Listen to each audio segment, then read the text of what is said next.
All right, so let's talk a little bit about how it works. So when I first got started with it, I was clueless, just like you might be.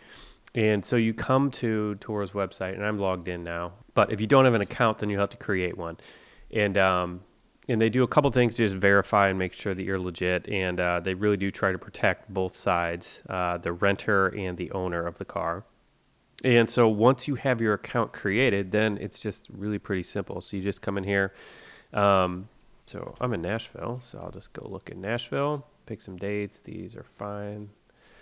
And then what you will see is a list of all the available cars. And you can sort. You can sort by price if you want, low to high, and just see what the cheapest stuff is out there. You can kind of do a selector here if you only want to pay a specific amount. Let's see, there's some more filters down here that I have used. So if you want a specific type of car, you can select that, which is kind of nice. Make. But this has been helpful as well. So there have been some trips that we've taken where I knew we would need 2 car seats, and so we just got a minivan or an SUV. We've always gotten an SUV because it's a trip. Might as well have a little bit of fun. So that's been helpful. They also have different features that you need. So if you need a pet-friendly one, or if you're looking for a convertible or child seat, like all these things have been a little bit helpful for us at one time or another. So it's been really helpful traveling, just knowing that some of the people on Turo have child seats available. And so we could just filter by that. Now, once we're actually looking for the car itself, I like to find cars that have a decent amount of reviews. I mean, really, I don't know. Depending on the city, I'm looking for at least 3 to 5 reviews just to make sure that I'm not the first person driving it. I just don't like being the guinea pig like that. But like in this case, this car has 122 trips with 5 stars. Like that's just crazy. Here, what do we have selected here? SUV. So let's just get rid of that. And any of the other filters. Okay. So yeah, this is another one with 153 trips, 5 stars. There's a Caravan. There's a Sienna. But anyway, so once you find a car you want, so like I'm just going to do this Tahoe because this is really cheap and it's plenty big. You can go in here, you can actually read the reviews. They normally have a description. This one's really, short, obviously. But then you can also see a little bit more detail about, what the car has. You can see a picture of the owner, their response rate, how long it generally takes them to respond, like all this stuff. You can see where the car is located, and you can also select, in my case, like I always get cars at the airport. So you can select that you want it to be picked up at the airport or dropped off at the airport when you get there. And so some Turo users will do that. Some won't. Some will charge like a $25.50 fee for that drop off. And some will do it for free. And it looks like this guy does it for free. He just needs a little ride after you pick up to get him home. So I'm assuming he lives about a mile away or something like that. So I personally haven't ever had to give anybody a ride. A lot of times Turo owners will just drop it off at the airport and then, they'll call an Uber and then go back home themselves or something. So anyway, at this point, we can just select our dates, our times. You want to be pretty close to accurate with the time because these are real human beings who have to meet you there versus like car rental returns. Like I never pay that much attention to it. I just try to get in the ballpark. But with these times, since they are human beings who have lives and other things to do, you don't want to tell them 10 a.m. if you're not going to be there till 11 and have them stand around. Obviously that's not great. So they talk about the distance that's included and then if any kind of mileage over than that. And so from here, we can just go to checkout. And then they offer different insurance options here. So for me, in my case, I called my insurance company. They said I didn't need to get any additional insurance, that I was covered. So you can decline it if you'd like. But if you want to add additional insurance on it, you can do that. Then you have your credit card plugged in. And you can send a message if you want. And you can just click rent this car. And then once you do this, this guy, Daniel, is that how you say his name? I don't know. Anyway, he will get a message from me saying, hey, Bob wants to rent your car on these dates, and then he will have to confirm it, and then he will, confirm or say that it's actually not available anymore on those dates or whatever. And he'll confirm it, and then I'll get a message saying that it's been confirmed, And then from that point, he'll send me a message and we'll just kind of work out the details of how we're going to meet or whatever, or where specifically at the airport we're going to meet. And like I said, every time I've done this, I have just had the owner drop it off at the airport and normally by the baggage claim. And so I grab my bags, walk out the door, and then, they're sitting there or I'm waiting a minute or two for them to arrive. And I grab the car and go.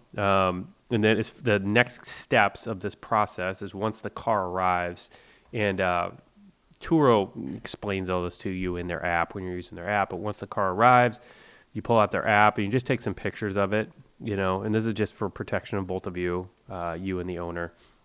Just kind of, making sure there's no major dings or anything like that and just covering yourself. And then you can just hop in and drive away and you're good to go. And so it really is like that simple. And I've really enjoyed doing it. And with the cost savings of the whole thing and then the additional options, it's been really, really fun. And I'm glad I found it. Okay, so what are the downsides of using Turo? So since it is just like Airbnb, you're dealing with human beings rather than like a large corporation or something like that might have like perfect systems in place to eliminate any and all human variability. And so a lot of times, having this human element is better because I'm talking to a real person and there's not policies set in place. You know what I mean? Like things can bend a little bit. So if they say that pets aren't allowed, I might be able to say, hey, I just got to, take it from here and drop it off here at a friend's house and that's it. And it's really small, and they might make an exception, because it's a human being you're dealing with. So there's a lot of benefits there, but in some cases you might need to be a little bit more flexible. So for example, one of my last trips, I had booked this car months in advance and had all my travel plans set. So I was just kind of done and ready to go and didn't have to think about the trip anymore. And then about a week before my trip, the car owner sent me a message and said that he had sold the car. And so it was a little bit annoying, but it really ended up not being that big of a deal because, I just went back to Turo and within 5 minutes I'd booked another car and then that transaction just went perfectly smooth. For the pros or the benefits of using Turo over a traditional car rental place like Enterprise or Budget or Hertz or any of those guys, the main one is just price, that it's just considerably cheaper. Turo themselves says that you can see up to 35% discount on what you would traditionally pay at a car rental company. In my experience, I feel like it's actually been more than that in some cases. And so that's one of the things where it might just depend, on the actual car rental company you're talking about. But it's been considerably cheaper for apples to apples. If you're looking at this car versus this car and it's the same car at both places, it's just been considerably cheaper. And then personally, I think the ease of use is a really big benefit as well. Just being able to walk out from the baggage claim, right onto that whatever that main road is called there, and just grabbing the car and going versus going and waiting in a car rental place. And sometimes you have to take one or two shuttles to actually even get to the car rental place and then wait in line. So the convenience of just having somebody meet you there, drop the car off and you go, at certain airports is really, really nice. And then the other big benefit that I've seen is just the selection. So most car rental places have a very limited selection on what types of cars you can get. And, And anyway, that's what's fun about Turo is you can just get a lot of different stuff that you probably won't find at a car rental place. Okay, and here are a few questions that a lot of people tend to have. So first one is, can I get the car at the airport? Which I've kind of already addressed, but yes, almost every car that I have looked at has an option to get it delivered to the airport. So in some cases, you can get free delivery to the airport, and that's great. And in other cases, it might be a $25, $50 fee for them to take it to the airport and drop it off for you. But I honestly can't recall seeing any cars that wouldn't be taken to the airport. And those have been in major cities that I've been looking at so far. So, possibly if you're in a city where the nearest airport's, 2 hours away, that might not be an option for certain cars. But in my experience, it's always been pretty easy to get a car to the airport. Okay, so what if you're driving this car and it breaks down? So this is something I was concerned about when I first got started because I don't know how well this car's been maintained. I don't know anything about this car, and it's concerning thinking you could break down. And so here's what's good: Turo has a 24-hour roadside assistance, as well as 24-hour support, phone support. So they will not leave you high and dry. And if that were to happen, you're in pretty good hands with kind of their systems that they have set in place there.